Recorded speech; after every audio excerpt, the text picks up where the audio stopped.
Hey everybody, Star 6 Wars 1 here, and welcome to my next commentary for some of my old videos. For this one, we take a look at my very first top 10, the things I found disturbing in anime. Now let's actually, begin the video. Oh god, the mic quality is worse here than it was in The Girl That Leapt Through Time. Okay, admittedly, this was my first countdown, and I had no idea what the hell I was doing. But still, come on, that quality. How did I get away with that? Oy vey. Thankfully, I have improved over time. It took me a while, but I improved. I originally got the idea to do this list on Halloween, but didn't figure out how to do the video until around like mid-November, so yeah, whoops.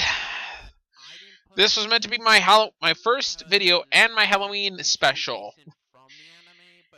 How times have done well. Oh god, yeah, I did not know how to edit at all during when I actually made this. And yeah, the full screen. Yeah, I still have a problem with full screening with videos. Even now, I can't help that. And then again, I find most of my pictures through Google, so I usually hit or miss. And that damn flickering. I can barely watch this video now because of that flickering.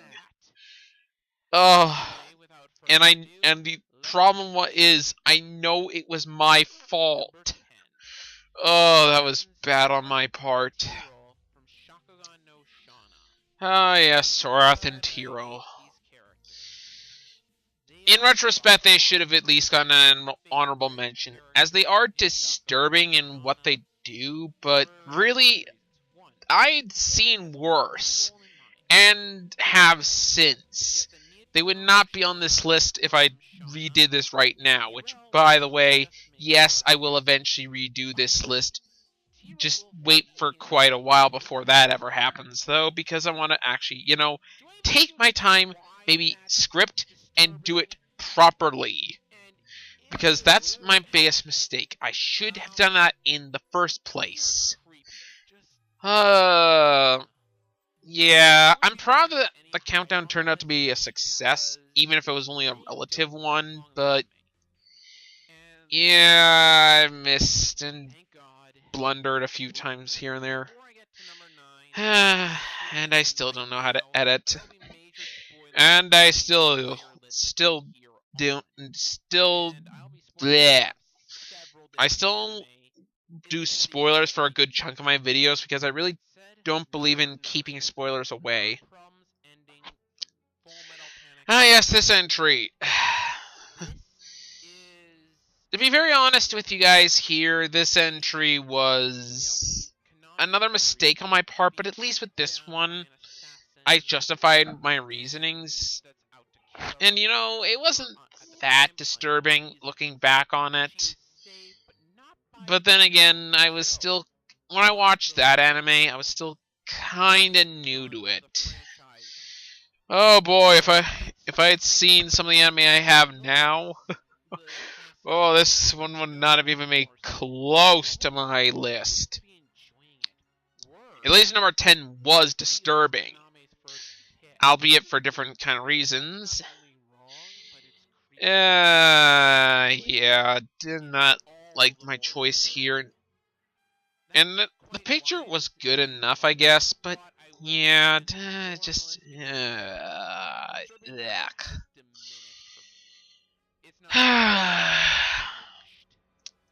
I do actually recommend Full Metal Panic if you're into mechs.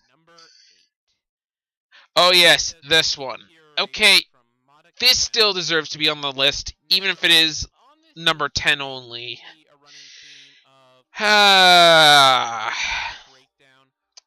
In retrospect, I actually do really like Sayaka, although I really like Madoka Magica as a whole.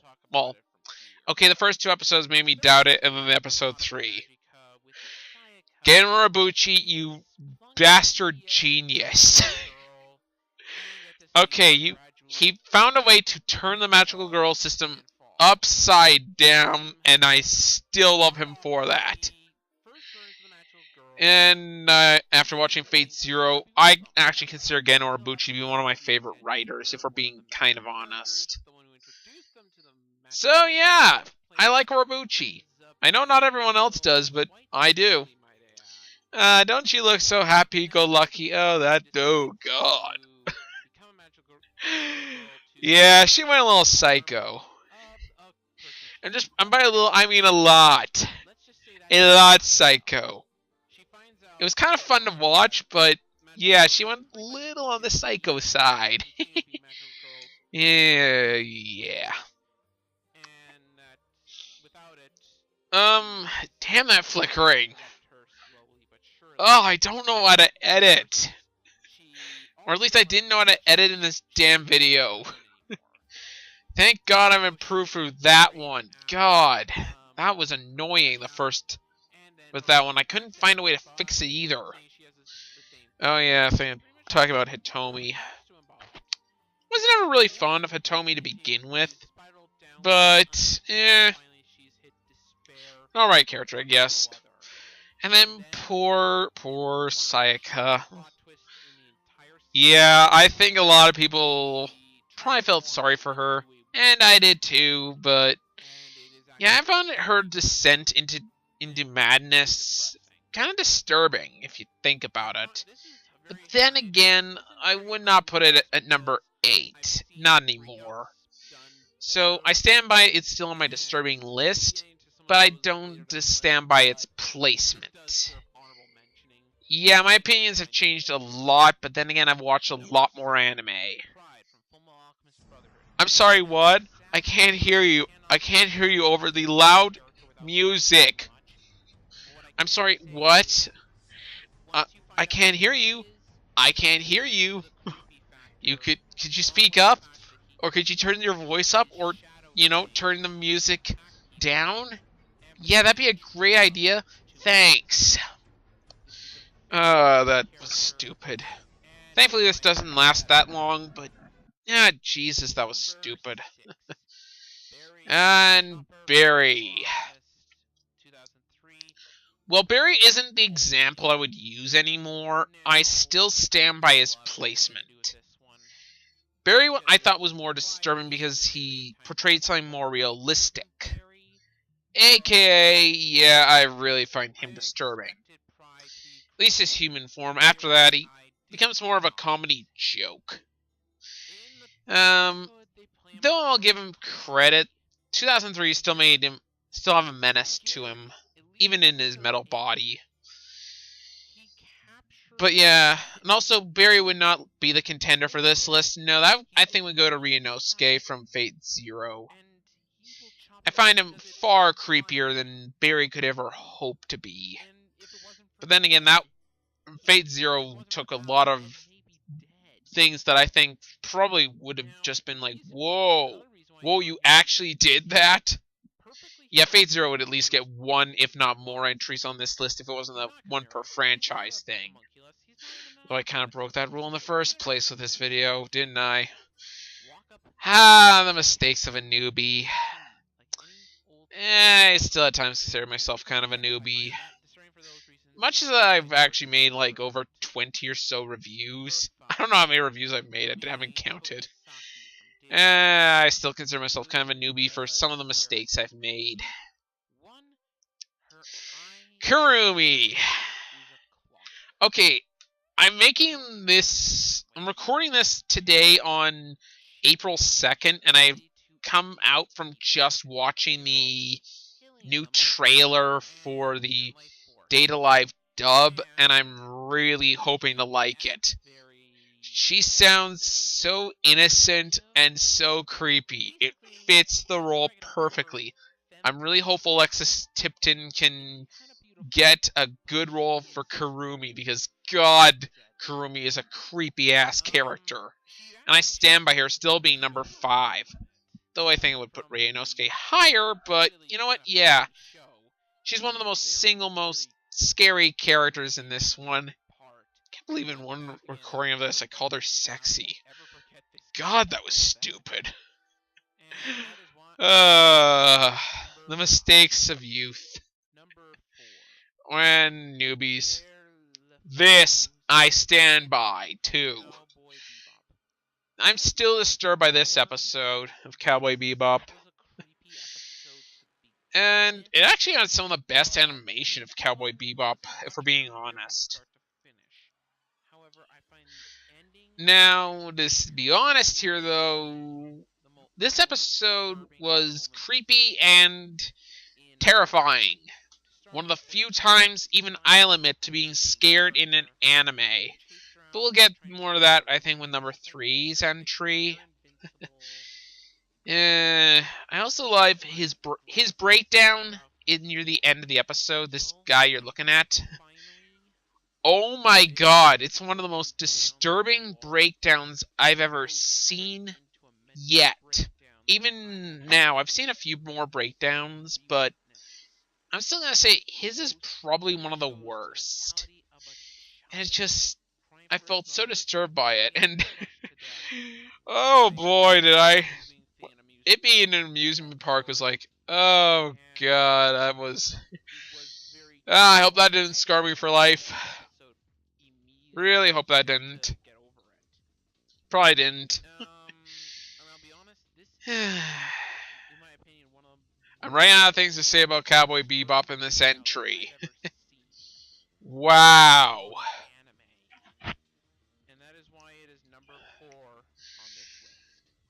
Okay, finally, number 3. You know. She's crying. She's gonna murder you. You're fucked, Yuki. I'm sorry. That scene was terrifying. The first time watching it, I'm still a little unnerved by it. Even today.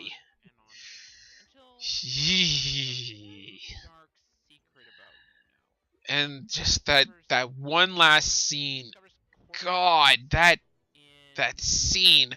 Him running, locking the door, and then the whole mailbox eye thing was just creepy. And the crying scene. The ending of this episode was terrifying. It's not the most terrifying scene anymore. Fate Zero now has a place in that. God, though, that eye. Look at that eye. Jesus, it's scary. That has the look of, I will either hug you, I will either love you or kill you. Maybe both. Definitely both. Oh God.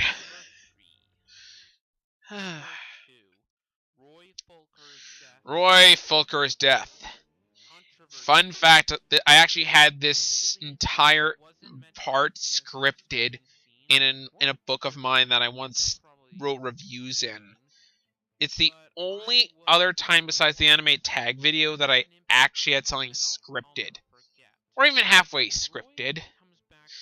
I won't deny that this was not my smartest idea, but, you know, what you take what you get. And yes, this scene still disturbs me. Yes, I've still not seen that scene in years. And no, I don't think I ever will, because, God, that scared the living shit out of me as a kid. By the way, I was a sensitive kid, so I did not take to that scene very well. And I still don't take to that scene very well. I can barely watch that episode, let alone that scene. I just skip right to the next episode right around when this one comes up. Which isn't much a better episode, but maybe I'll get to that in a review someday. Or retrospective, something along those lines. Who knows? I guess for this moment I could just say something right now. No, I'm not going to be doing a commentary on my Christmas episode / scenes in anime because that one had enough trouble the first time. I'm not doing that again. Anyway, on back to the video. Code Geass's entry. It deserved to be on here, didn't deserve to be number one. What deserved to be number one was that one scene from Higurashi I saw. Oh my god, oh my god, oh my god, I still want to throw up every time I see that. Every time I have to look even remotely at that, or even have to think about. It's the only scene to make me physically nauseous. Yeah! An anime scene makes me physically nauseous. Higurashi deserved to be number one. This deserved to be number two. And might I add, the entire order of things in this list needed to be reordered so bad. That's kind of why I'm going to be remaking it, because the order of things is so bad off that I really just need to redo the entire thing. But it won't be for quite a long time yet. I don't expect to see that till at least October, maybe longer. But yeah, this scene was depressing and sad, and God, I was pissed. I really liked Euphemia and Suzaku. At least until Suzaku turned out to be a total jerk. Then I kind of hated him for a while. Yuffie was never her fault, and I really was very saddened by her death. And it felt like it was a giant ass pull. God. And I just spoiled you to the ending of Code Geass. Congratulations. Even though you can't really see it here. In retrospect, I didn't spoil you completely. Yay! Anyways, I think that's all from here. This is Star Sex Wars 1, and I'll see you next time.